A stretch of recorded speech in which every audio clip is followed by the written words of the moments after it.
నమశంకరాయ. వీక్షించేటువంటి ప్రేక్షకుల్లో మీరు వేసే ప్రతి అడుగు మనం ప్రతి దాంట్లో విజయం సాధించాలి, ఆనందంగా జీవించాలి, ఏ ఇబ్బంది రాకూడదని వేస్తుంటాం.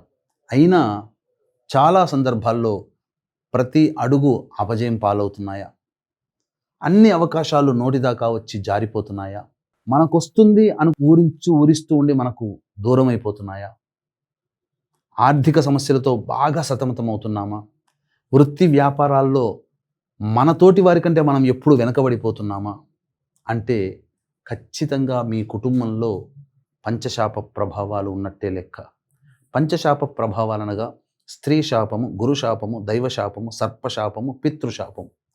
ఇది ఎలా ఏర్పడతాయి అంటే తండ్రి లేదా భర్త వైపు 6 తరాలు, తల్లి లేదా భార్య వైపు 3 తరాలలో దుర్మరణాలు అంటే road accident, fire accident, suicide attempt, నదిలో బావిలో పడి చనిపోవడం, ఇంట్లోంచి వెళ్ళిపోవడం, లివర్ ఫెయిల్యూర్, కిడ్నీ ఫెయిల్యూర్, క్యాన్సర్తో చనిపోవడం, ఇలాంటి లక్షణాలు 60 సంవత్సరాల లోపల కుటుంబ సభ్యులు ఎలాగైనా చనిపోయినా, పెద్దలకి పిండ ప్రదానాలు చేయకపోయినా ఇవన్నీ కూడా పంచశాప ప్రభావాలే.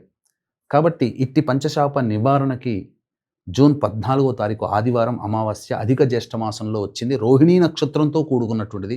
మహిమాన్వితమైన రోజున ఈ పంచశాప నివారణ కార్యక్రమాలు జరిపించడం జరుగుతుంది. ఈ కార్యక్రమంలో స్వయంగా పాల్గొనలేని వాళ్ళ కోసం బ్రాహ్మణుని కర్తగా పెట్టి చేయించడం జరుగుతుంది. అవకాశం ఉన్నటువంటి వాళ్ళు స్క్రీన్పై కనిపిస్తున్నటువంటి నెంబర్కి 12వ తారీఖు రాత్రి 9 గంటల లోపల నమోదు చేసుకొని వివరాలు పూర్తిగా తెలుసుకోవచ్చు.